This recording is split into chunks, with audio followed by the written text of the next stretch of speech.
Bonjour à tous, j'espère que vous allez bien. Je vous retrouve après 30 jours, je crois, durant lesquels j'avais pas posté de vidéo pour vous faire une nouvelle vidéo. Cette fois qui ne va pas parler d'autisme spécifiquement, mais plutôt de parentalité, maternité, puisque j'ai décidé de vous faire un retour en fait par an, un an après.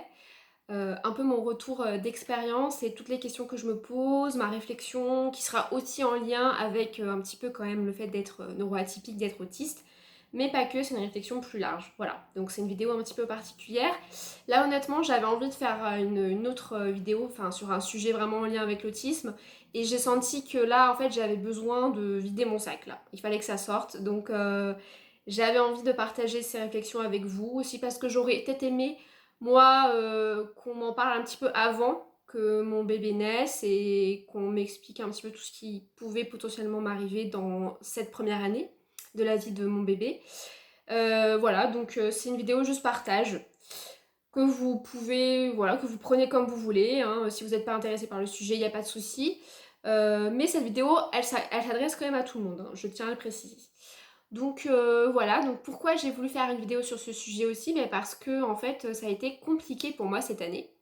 Et pas pour les raisons auxquelles j'avais pensé, puisque j'avais entendu parler de la dépression du postpartum, j'avais entendu parler donc de cet état où on est à bout, on n'en peut plus de son bébé, on n'arrive pas à créer de lien avec lui, ou bien on est tellement fatigué parce qu'il fait pas ses nuits que on est épuisé. Donc c'était beaucoup quand même en lien avec le bébé, la relation qu'on allait créer avec lui ou pas. Et puis sur son développement et un petit peu les épreuves liées au développement, c'est-à-dire déjà l'allaitement, puis les premiers repas, puis les nuits. Enfin là c'est tout du long de la première année les nuits. Qui peut même s'étendre jusqu'à bien après la première année, les dents, quand il fait les dents et qu'il a mal, etc. Donc j'avais beaucoup anticipé ces difficultés-là, j'avais peur effectivement de la dette de sommeil, j'avais peur que la relation avec mon bébé soit compliquée, je savais pas si j'allais l'aimer parce que j'entendais des témoignages de femmes après l'accouchement qui expliquaient que en fait elles étaient tellement épuisées par l'accouchement, voire traumatisées, qu'elles n'arrivaient pas en fait à accueillir cet enfant, ce qui peut totalement se comprendre hein, si on a vécu un accouchement traumatique ou si, voilà, pour une raison X ou Y, on n'est pas en état d'accueillir ce petit être, hein, puisqu'il faut d'abord être bien soi-même pour pouvoir laissé de la place à l'autre. Donc j'avais peur que ça m'arrive. J'avais des doutes quant à ma capacité d'aimer, de donner de l'affection, ma capacité à m'adapter aussi, en lien avec mes particularités. Je me disais que ça allait être beaucoup d'imprévus. C'était déjà beaucoup d'imprévus puisque la question de l'accouchement me stressait énormément. Le fait de ne pas pouvoir anticiper ça, cet état, de savoir exactement quel jour ça allait se passer et comment ça allait se passer, c'était très angoissant pour moi. Donc j'avais beaucoup travaillé sur ça avec ma psychologue. Et puis j'avais peur voilà, des premiers jours, des premiers mois, de rythme infernal avec l'allaitement qui revenait, etc. Je savais pas non plus si j'allais l'allaiter, si ça allait marcher. Bon, sur ça, je mettais pas trop de pression, je me disais on verra bien si ça marche ou pas. Mais voilà, j'avais bien en tête toutes ces étapes. Et en réalité, tout s'est extrêmement bien passé à ce niveau-là. C'est-à-dire que mon accouchement s'est très bien passé. Dès que j'ai vu mon bébé, j'étais in love. J'ai été complètement shootée par les hormones en mode c'est la septième merveille du monde, ou huitième, je sais plus. Donc aucun souci à ce niveau-là. J'étais pas spécialement fatiguée, alors un petit peu quand même, mais je me suis vite remise, à tel point que même 10 jours après l'accouchement, j'étais au collège pour faire mes réunions de fin d'année pour l'année suivante, donc j'étais au taquet. Et puis mon bébé a très rapidement fait ses nuits. Enfin, en tout cas, il se réveillait pour manger, donc non, il a pas, c'est pas qu'il faisait ses nuits. Mais il a jamais eu de problème pour s'endormir. Il a toujours dormi quand il avait besoin. Donc l'allaitement, ça s'est mis en place hyper facilement. Il a pris ensuite les petits pots hyper facilement. Il a adoré ça. Il a adoré tout ce que je lui proposais, il a adoré. Et les dents, aucun problème pour le moment. Un petit peu mal parfois, un petit peu des petits rhumes et tout, mais rien de bien méchant. Donc, et en fait, il y a même eu, j'ai même un bébé en fait qui pète la forme, qui est tout le temps hyper content, qui est hyper éveillé, qui est curieux, qui est plein de vie, donc vraiment c'est un bonheur. Donc je suis super contente à ce niveau-là. Le seul truc peut-être, c'est les petites maladies qui me refilent. Et du coup, c'est vrai que depuis mars, j'ai senti que j'étais un petit peu fatiguée. J'ai cru que j'avais un Covid long. Et puis à un moment donné, la pédiatre m'a dit mais ce serait pas plutôt les petits rhumes de votre bébé qui vous refilent en fait. Et lui, bah, il est pas malade parce qu'il a des super défenses immunitaires, mais c'est vous qui prenez. Ah d'accord. Voilà, donc il y a juste tout ça à la limite, mais le reste, hyper facile. Donc vraiment, bah, je me sens très chanceuse d'avoir ce petit bébé dans ma vie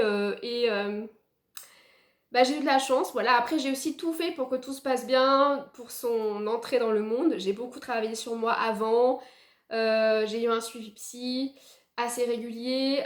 J'ai fait des lectures. Je me suis donné du temps puisque j'ai pris un congé parental, voilà, pour apprendre à le connaître et développer ce lien très fort et très important les premiers mois.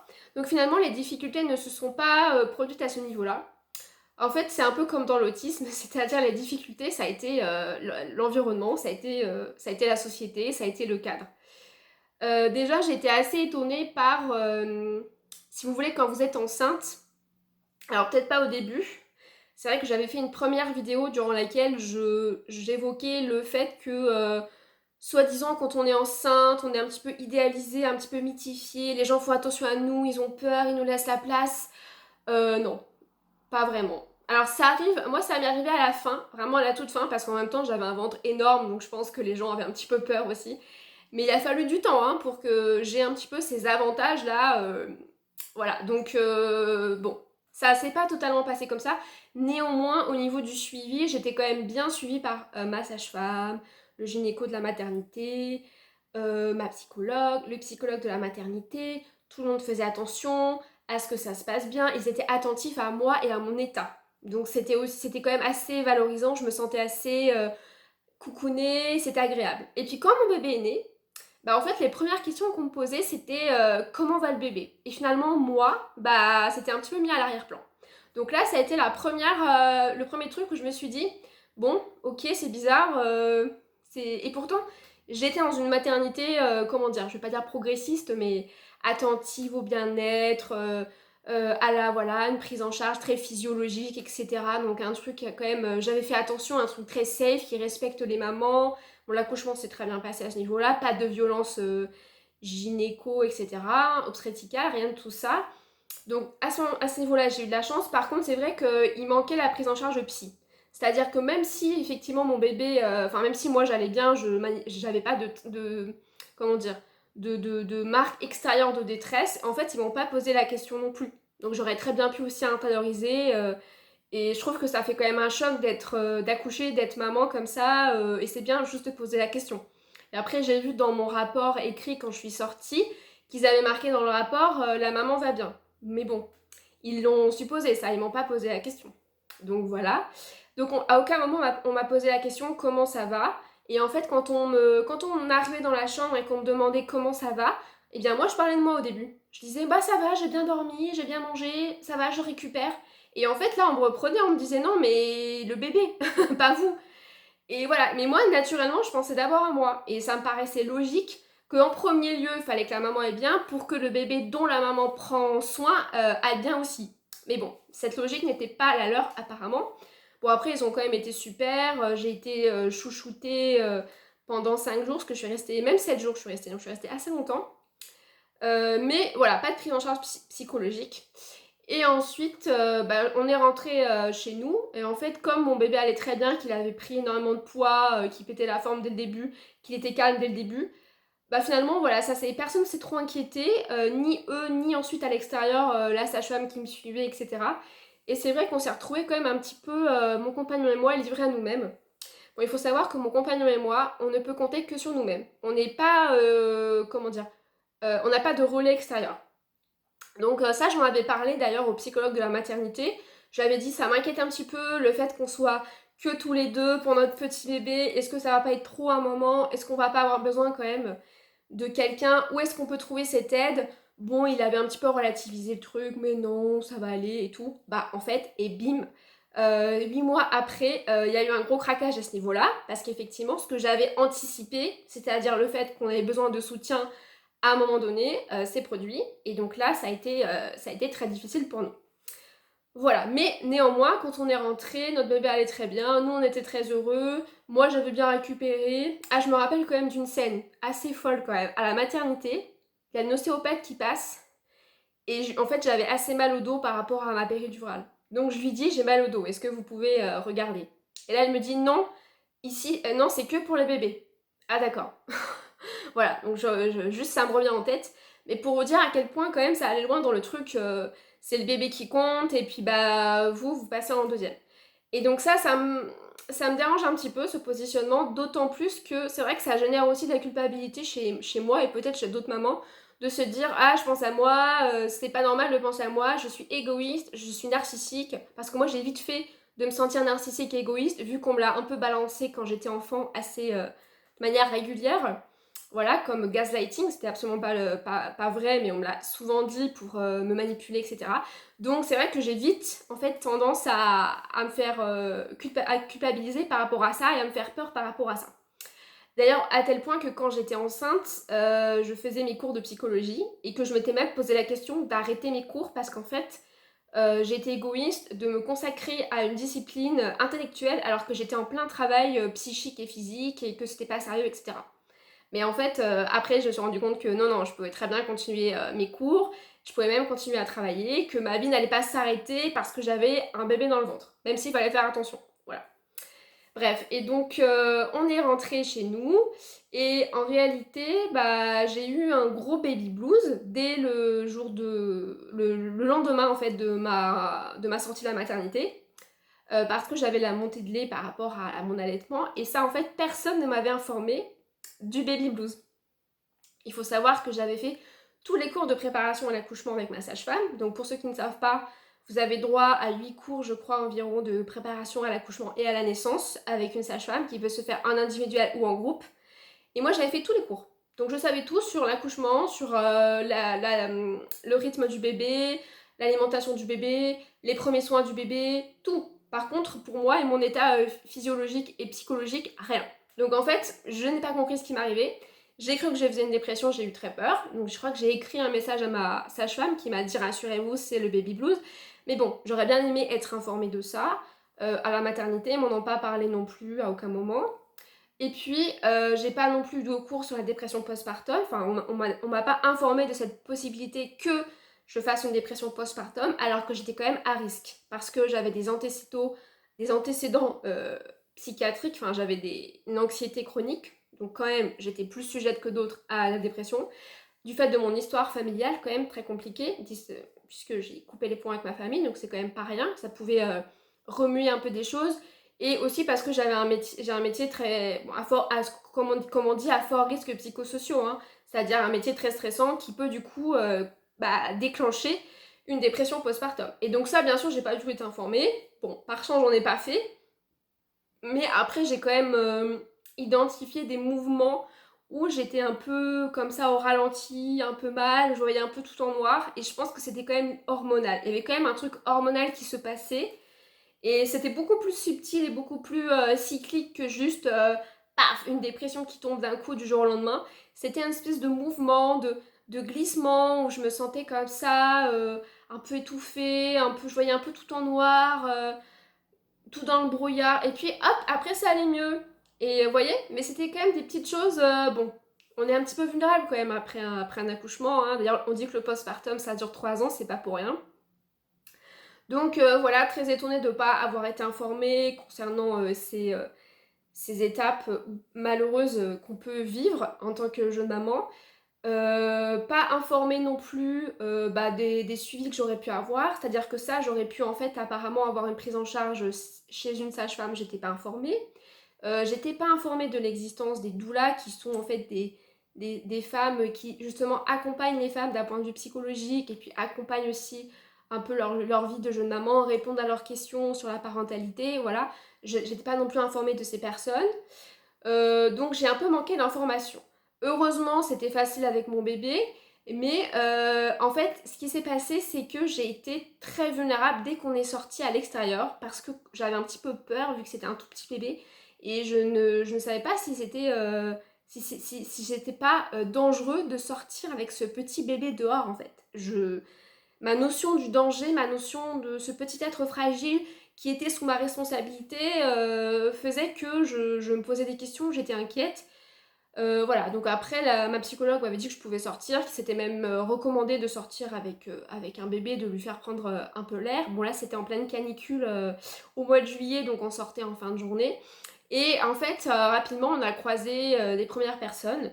Et je me suis rendu compte qu'il y avait quand même des choses assez désagréables. C'est-à-dire qu'il y a quand même des gens qui sont émerveillés de voir un petit bébé, qui veulent le regarder, qui posent des questions plutôt bienveillantes. Donc là, ça va.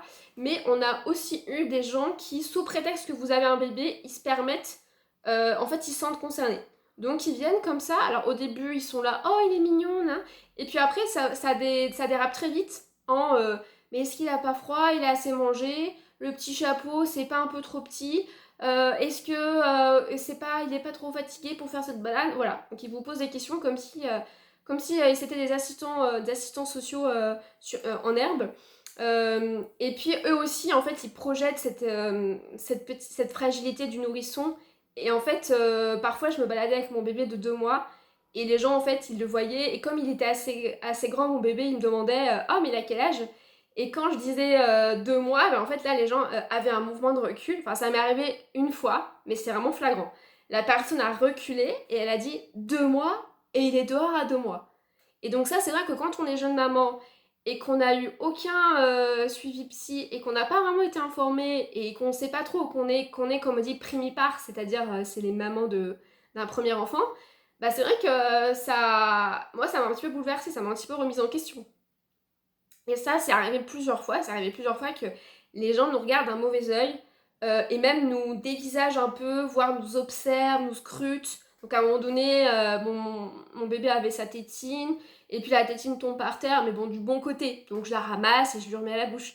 Et plusieurs fois, j'ai vu des gens me lancer des regards désapprobateurs, en s'imaginant que c'était sale. Oui, parce que certaines personnes ont un rapport à la propreté, c'est un peu bizarre. Il faut que surtout concernant les enfants et les petits-enfants, il faut qu'ils soient propres à tout prix, attention les microbes c'est dangereux, il faut éloigner la maladie, et donc du coup ils sont en panique dès que l'enfant il a trois ongles sales ou qu'il a mis la main un peu dans l'herbe, c'est dangereux, il faut faire attention. Alors nous on n'est pas du tout comme ça, on n'est pas non plus négligent, mais bon, voilà, faut se calmer, il faut raison garder. Et donc on peut se prendre des réflexions assez vite, donc on s'est senti assez exposé. Et c'est vrai que moi en tant qu'autiste, bah j'aime pas être sollicitée comme ça, être sursollicitée. J'aime pas du tout me sentir observée par les gens. Déjà que je me sens pas trop en sécurité à l'extérieur, que je suis assez anxieuse de nature. Si en plus j'ai mon petit bébé qui déjà pour moi sortir avec lui c'est... Voilà, je me fais un peu violence. Et si en plus des gens me font des réflexions au lieu de m'accompagner et de me faire me sentir à l'aise, c'est compliqué. Donc il y a eu ça. On a aussi rapidement remarqué que bah, y avait des endroits où on n'était pas les bienvenus. Donc je connaissais le terme kids friendly concernant des restos par exemple qui seraient kids friendly. Enfin je regardais ça sur les réseaux sociaux, mais je comprenais pas vraiment le terme. Bah maintenant j'ai compris. C'est-à-dire qu'il y a des lieux, quand vous arrivez avec un enfant, vous sentez que vous n'êtes pas les bienvenus. Vous sentez que ça fait chier les gens en fait. Soit c'est les gens qui travaillent dans ce lieu, soit c'est les clients du lieu. Voilà, vous sentez un peu que vous êtes, persona non grata parce que vous avez un enfant. Et ça, c'est vrai que c'est assez dur pour moi parce que en fait, moi, j'ai pas du tout voulu, en ayant un enfant, me couper de la vie. Voilà. Alors là, je vous ai parlé du fait que j'avais peur de sortir avec un tout petit bébé, mais quand mon bébé a eu 2-3 mois, je me suis autorisée beaucoup plus de choses, même un voyage hein, avec lui et mon compagnon. Et en fait, ce que je voulais, moi, c'était vivre, peut-être pas comme avant, mais presque comme avant, sauf qu'on avait ce petit bébé. Et je pensais que c'était possible tant que moi, bah, finalement, je m'adaptais, et puis bah, je faisais un travail sur moi, sur mes insécurités, sur mes angoisses, et qu'on s'organisait, etc. Mais je me suis rendu compte que le problème, là encore, ça venait pas de moi, mais ça venait de l'environnement. Et que, bon, bah, en fait, il y a des gens, ils veulent kiffer, quoi. Ils veulent profiter de leur verre, ils veulent profiter de leur temps en famille ou avec leurs potes ou en amoureux. Et en fait, ils veulent pas entendre un petit bébé qui, quand il va se réveiller, va pleurer 10 minutes parce que, en plus, mon bébé n'a jamais trop pleuré, mais bon. Voilà, et ça c'est dur en fait, ça c'est dur à vivre parce qu'on se sent rejeté par une partie de la société, on se sent jugé par des gens qui se sentent très très concernés par notre enfant, et c'est pas bienveillant, et en même temps il y a des gens qui ne veulent pas entendre parler d'enfants, donc il y a une espèce de rejet, voire de phobie. Dès qu'ils voient un enfant, ils paniquent. Ils voient un tout petit enfant, ils sont là, c'est l'horreur.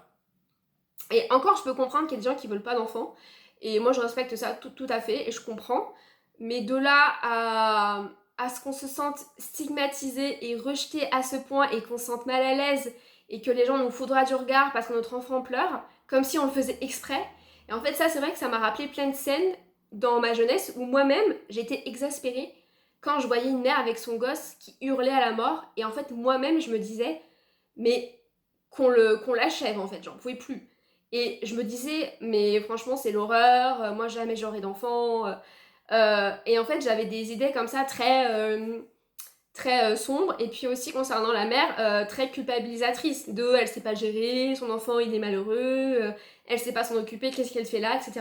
Et maintenant, je comprends qu'en fait, bah non, on faisait juste de notre mieux. Et qu'en fait, on peut pas contrôler un enfant et son rythme, on peut pas, voilà. Et je sais que ça fait chier les autres parfois quand on a un enfant qui va parler, faire un peu trop de bruit, mais c'est un petit bébé. Donc voilà, donc ça m'a montré aussi l'intolérance des gens et toujours cette intolérance à s'adapter aux autres. Et ça rejoint aussi le handicap, les personnes autistes. On refuse de s'adapter, on pense qu'à son petit confort, en priorité à soi et à son plaisir immédiat, et on veut pas prendre en compte les gens en fait. On n'est pas ouvert sur les gens pour inclure tous les gens. Après, quand j'étais enceinte, je me rappelle que des gens me doublaient dans la file, hein. Ils n'en avaient rien à faire que je sois enceinte. Parce qu'en France, c'est vrai que c'est pas parce que vous êtes enceinte que vous êtes particulièrement chouchouté. Dans d'autres pays, peut-être, mais en France, pas trop. Et ça s'est continué avec l'arrivée du bébé. Et en plus, ce que je trouve très hypocrite, c'est qu'on est quand même dans une société qui, malgré tout, valorise le fait d'avoir des enfants, voire encourage implicitement à ce qu'on ait des enfants. Et donc, vous avez aussi ce double discours des gens qui jugent ceux qui n'ont pas d'enfants, mais aussi des gens qui jugent ceux qui ont des enfants. Et même parfois, certains discours qui se veulent ouverts, où on dit oui, on est une femme, qu'on est libre de choisir, et donc on veut pas s'enfermer dans un rôle, s'enfermer dans la maternité, s'enfermer avec des gosses, et du coup, on en vient à s'opposer les uns aux autres, notamment dans des réflexions féministes qui, pour moi, montent les femmes les unes contre les autres, alors qu'en fait, c'est pas parce qu'on est une mère qu'on n'est plus une femme. Certes, on peut être une femme sans être une mère, et ça, c'est ok, mais à partir du moment où on est une mère, pourquoi on n'aurait pas le droit d'être une femme?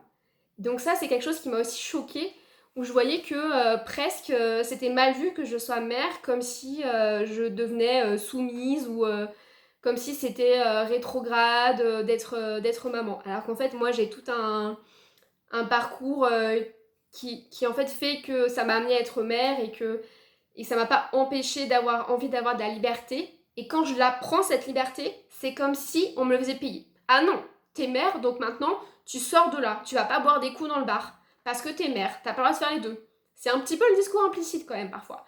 Ou parfois des lieux où je vais avec mon enfant, et c'est pareil, j'ai pas le droit de venir avec mon enfant. Parce que ces lieux-là, ils sont cool. Je sais pas. Alors que quand vous allez en Angleterre, vous allez dans des pubs, en fait c'est très familial, vous allez avoir des personnes âgées, vous allez avoir des enfants, des familles, mais en France on n'a pas le même rapport, voilà, au lieu, bon je vise pas forcément que les bars, hein, mais voilà, même des activités ou autres, où parfois on n'a aucune consigne, donc on sait pas en fait comment faire avec notre enfant. On nous dit pas implicitement qu'on peut pas le faire avec des enfants, donc quand on vient avec un enfant, les gens en fait ils sont fâchés qu'on soit là avec notre enfant. Bah oui, mais dans ces cas-là, il fallait informer clairement avant que c'était pas adapté aux enfants. Voilà. Donc ça, c'est la dernière chose qui m'a vraiment choquée, ça a été ça, ça a été un peu ce mise au banc de la société, comme si j'avais pas le droit en fait d'avoir plusieurs identités. Donc déjà, il y a mes propres peurs à garder mon identité, par exemple artistique, continuer à écrire, continuer à faire cette vidéo, à mon identité intellectuelle, continuer à apprendre, à faire mes cours de psychologie, à donner des cours de français, mon identité de femme, mon identité d'autiste et mon identité de mère. Mais toutes ces identités, elles ont le droit de cohabiter ensemble, quoi, voilà. Et après, il y a aussi le cas inverse où moi, je comprenais pas avant les femmes qui parlaient tout le temps de leur gosse. Je trouvais ça un peu, effectivement, ça me saoulait. Et aujourd'hui, j'ai un peu un point de vue plus nuancé par rapport à ça. Parce que c'est vrai que moi, l'arrivée de mon bébé, ça a tellement été mais une déflagration dans le sens un shot d'amour énorme que je pense que biologiquement, hormonalement, il y avait un truc où pour moi c'était Jésus quoi. Fallait que je le montre au monde, que je leur dise mais regardez ce que j'ai fait, c'est incroyable. J'ai fait un enfant, il est là, il est beau. Et donc c'est vrai que j'avais ce côté où j'en parlais beaucoup, beaucoup, beaucoup. Surtout au début, je pense que maintenant ça va mieux. Et j'en parlais à des gens qui n'avaient pas d'enfants, et j'en parlais aussi au travail, et je me suis présentée au travail comme étant une maman, donc j'ai vraiment inclus cette identité très forte dans mon identité sociale, mon identité de boulot. Mais c'est aussi biologique en fait ça. C'est aussi qu'on a des hormones d'attachement qui sont tellement fortes, et c'est fait exprès, que du coup c'est normal qu'on parle tout le temps de notre enfant. Voilà, qu'on en parle beaucoup. Après il y a quelque chose, il y a un juste milieu. Et comme je l'ai dit, pour moi c'est important de cultiver cet amour pour son enfant et de vouloir le partager. Pour moi c'est sain. Mais aussi d'avoir des à côté, des loisirs, de lire, de... Voilà, moi j'ai voyagé avec mon bébé de 4 mois. On a voyagé et on a été très bien accueillis là-bas parce qu'en Italie, on était en Italie, parce qu'en Italie, la maman, voilà, on lui déroule le tapis rouge. Donc moi, on m'a déroulé le tapis rouge. À l'aéroport, je suis passée en première, hop là, les bagages, on me les portait. Par contre, j'arrive en France, je fais la queue comme tout le monde, et puis on râle parce que mon enfant, il pleure. C'est pas facile, c'est pas la même chose, hein. Voilà, et donc aujourd'hui, voilà, je comprends ces femmes qui parlent beaucoup de leur enfant, mais il faut pas non plus s'enfermer dans je pense, dans cette identité unique d'avoir un enfant et d'en parler et que ça soit toute notre vie. C'est-à-dire que moi, j'ai vu aussi des femmes qui arrêtaient de travailler pour élever son enfant, et chacun fait comme il veut. Moi, personnellement, ça m'aurait pas convenu. J'ai besoin d'avoir, voilà, d'avoir d'autres choses pour pouvoir, quand j'ai mon enfant, bien me consacrer à mon enfant, et quand j'ai pas mon enfant, et bien du coup pouvoir vibrer différemment par l'écriture, par la psychologie, par mon travail d'enseignante, etc.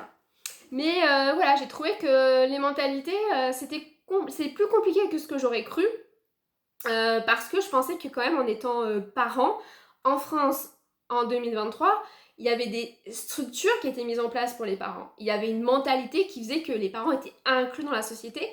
Et pas du tout. Non, non. Ça a été même jusqu'à une scène où pour aller récupérer la carte d'identité de mon bébé, j'ai dû faire la queue à une mairie pendant des heures parce que c'était sans rendez-vous. Donc j'arrive avec mon bébé de 1 mois et j'ai dû attendre 3 heures en sachant que j'avais un bébé d'1 mois et personne ne m'a laissé passer et personne n'a même pensé se dire ah peut-être que la maman elle devrait passer en priorité. Voilà. Donc c'est des réflexions, mais je trouve qu'il y a quelque chose dans cette société qui quand même est un petit peu manque de savoir-vivre, de bon sens, en fait, d'inclusion, et ça vaut pour tout le monde. Ça vaut pour les personnes handicapées, pour les gens qui ont des enfants, qui décident d'en avoir, et du coup, il faut les aider, il faut les épauler, faut des structures pour, voilà. Faut pas qu'on les fasse culpabiliser s'ils vont chercher leur enfant le soir. Faut leur donner, faut leur donner une place. Et j'ai même pas parlé du boulot, mais ça aussi c'est un gros dossier. Et je pense que du coup je ferai une vidéo spécialement sur ça. Mais bon, ma vidéo est à nouveau très longue, hein, parce que ça faisait longtemps aussi que je n'avais pas parlé, donc je vais m'arrêter là. Je ferai donc sans doute une deuxième vidéo sur le sujet, et puis après je reprendrai des vidéos plus classiques sur l'autisme. J'espère que ça vous aura plu quand même, et puis je vous dis à très bientôt. Merci, au revoir.